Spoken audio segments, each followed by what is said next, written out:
Hello everyone and welcome to episode 3 of Crystal Crafts. I would like to say thank you very much to everyone who has subscribed to my channel in the last 2 weeks or so.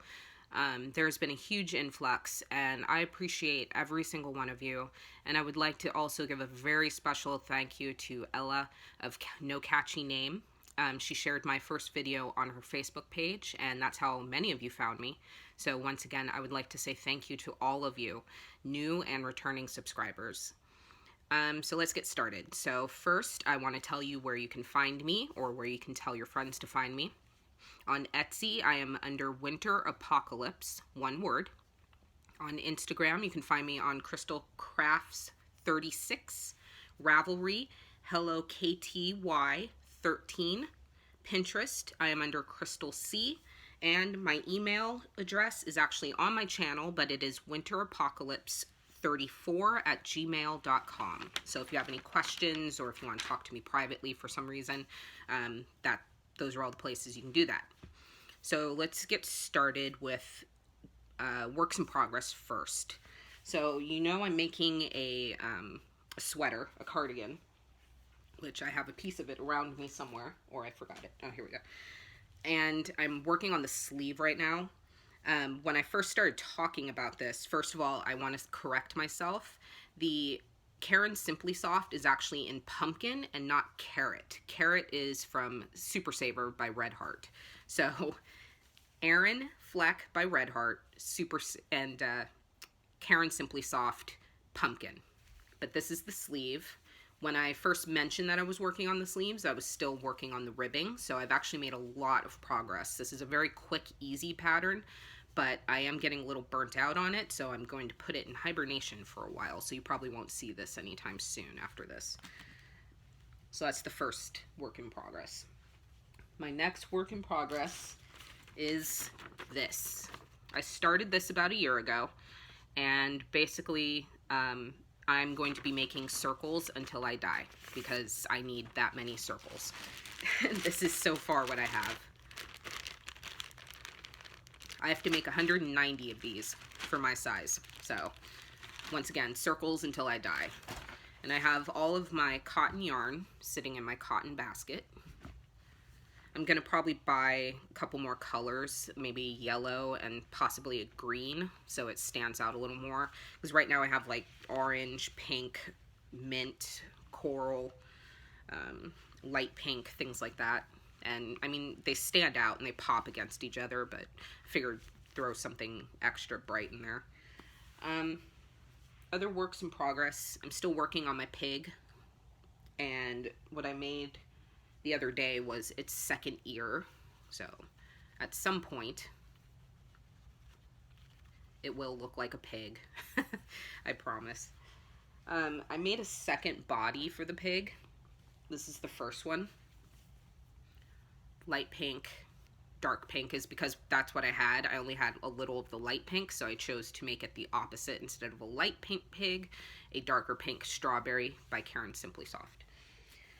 And then with I Love This Yarn in Surprise Stripe and a tan color and light pink, I decided that I wanted, matches my sweater, I wanted this to be a dirty pig in mud, and that's why the tan and the speckled body. I thought that was kind of cute, but I don't know. We'll see how it works when I put the head on it. So I've mentioned that I've made other crafts before. I worked with polymer clay. For a while I was selling polymer clay fairy doors on Etsy, which is why I have the name Winter Apocalypse, sort of. I actually made my name during the Winter Apocalypse of 2012 when the world was supposed to end. I thought that was clever. I don't know. But anyway, so I made these little pumpkins. This is actually the large pumpkin, but I'll get it in there. I like to make mine kind of dingy, make them old looking, put holes. And then this is the small pumpkin. And the stem. I just thought I'd throw that in there. Okay, so I want to talk about some books. Oh, actually, no, I have another work in progress. I'm still working on this baby blanket.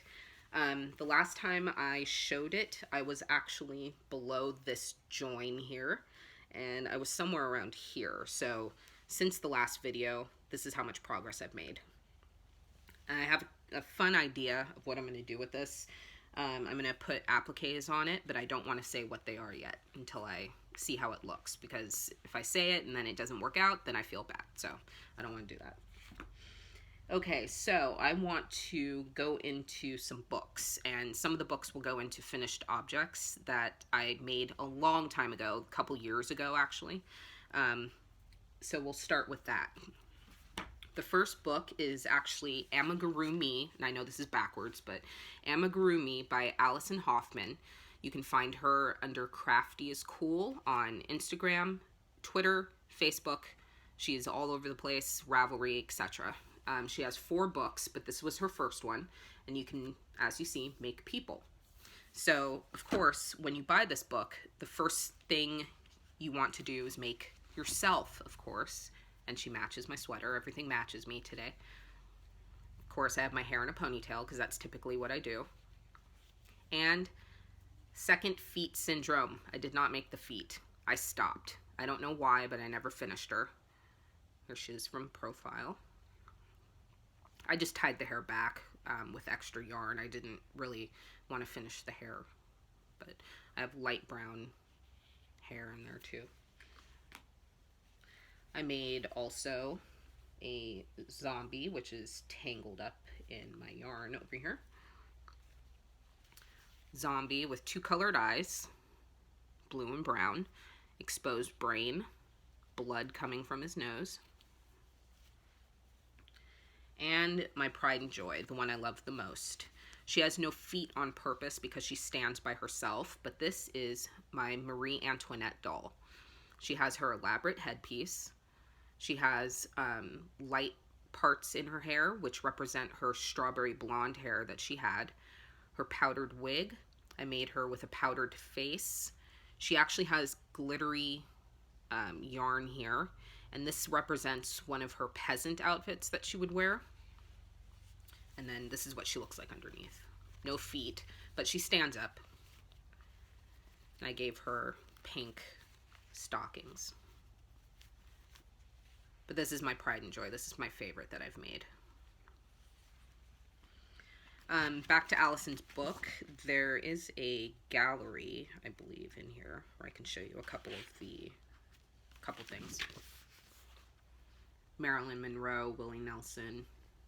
There you go. Tina Turner down at the bottom. You can get this book currently on Amazon for $14. It's on sale right now. Another book I want to talk about is by Ron Strong. He usually does, I know he has a sock book, 1 or 2 sock books, but he also does shawls as well. He works with Red Heart sometimes, and I think Lion Brand as an ambassador for both. But this is his Lacy Shawls book. You get 27 original wraps with a vintage vibe. And let me show you the gallery page so you can see what's in here. I love this book. I've already made a few shawls from it. You can make ponchos as well. This is the gallery. I don't know how well you'll be able to see any of this, but it's the problem when you record off your phone and don't have an actual camera. There you go. I don't know how much this is right now on Amazon. I forgot to look it up. I know I didn't pay that much for it. It was actually, at the time that I bought it, it was only $7, but the prices fluctuate, so. Now, this one is actually for one of my subscribers, and by that I just mean that I'm targeting this towards her. She makes hats the most, so I thought she would enjoy this book that I purchased from Amazon also.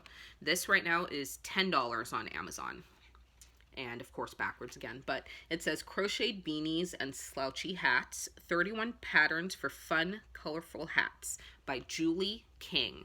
And I believe she has another book as well besides this one, but here is the gallery. So you can see what kind of hats we have in here. There's a lot of textured hats, layered hats, and by layered I mean that you're using multiple yarns to do like a stained glass effect, which is really popular. There you go. Another great book. And then acquisitions. I just bought yarn for amigurumi that I wanted to start from the Edwards book, The Doll Emporium.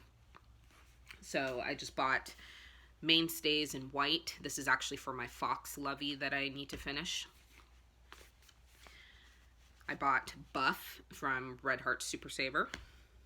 And I bought Erin Red Heart Super Saver so I can make some dolls and some animals and things like that. So in my personal life, we'll move on to that.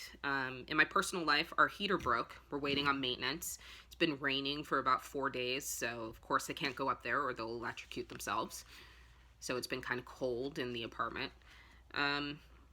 I saw my new doctor, which I did not mind her. She was actually pretty good. Normally, I always have a horror story, and I'm usually live tweeting or Facebooking my experience in the waiting room.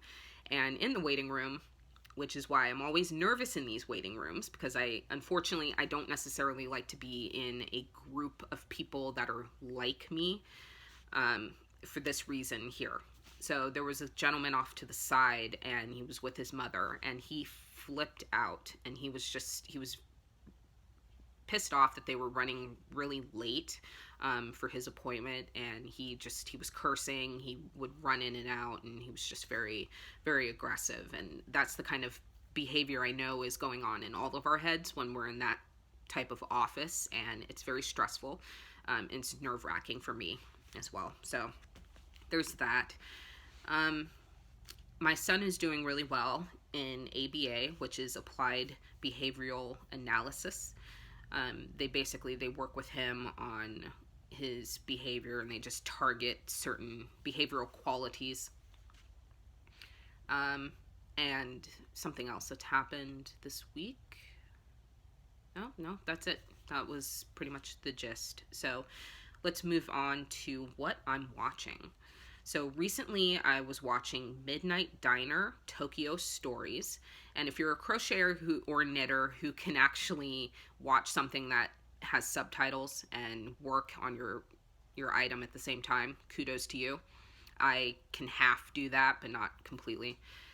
It's a cute little watch. It's a TV series, and I believe it's part of a series, but not the whole series is on Netflix. But it's just about a guy who owns a diner that's open from midnight to 7 a.m. People come in, and there's different little stories, and each episode is different, but connects as well. The other one I would recommend, I watched this a while ago, but it's called Tokyo Idols. And there's a theme here. And it's about the Japanese idol phenomenon. And it gives you a lot of insight into the difference between our idols and their idol system. And these are girls who want to become famous singers, actresses, and so forth. And they have this huge, the only thing you can describe it as is real estate system that they do with all these girls and idols and so forth. And so that's it. So once again, I'd like to say thank you to everyone who has joined me, and I would like to say please subscribe, please please share. Once again, if I get to 100 subscribers, I will be doing a giveaway, and I'm going through picking out what I would like to give away, which I'm not going to tell yet until we get closer to that 100 subscriber. I would also like to, I was going to say something, I lost my train of thought. Totally don't remember now. Sorry. But again, thank you to everyone, and thank you for all the kind comments that you've left on my channel. Thank you for the sharing, the liking, all of it. Please come back and enjoy the rest of your week. I'm doing this video, that was my point, I'm doing this video early because my son has a 3-day weekend, so Monday I can't record or upload because he'll be here, and it's a little harder to do that kind of thing with our son. So Friday it is. So enjoy your weekend, have a great holiday. Thank you again for joining me. Bye.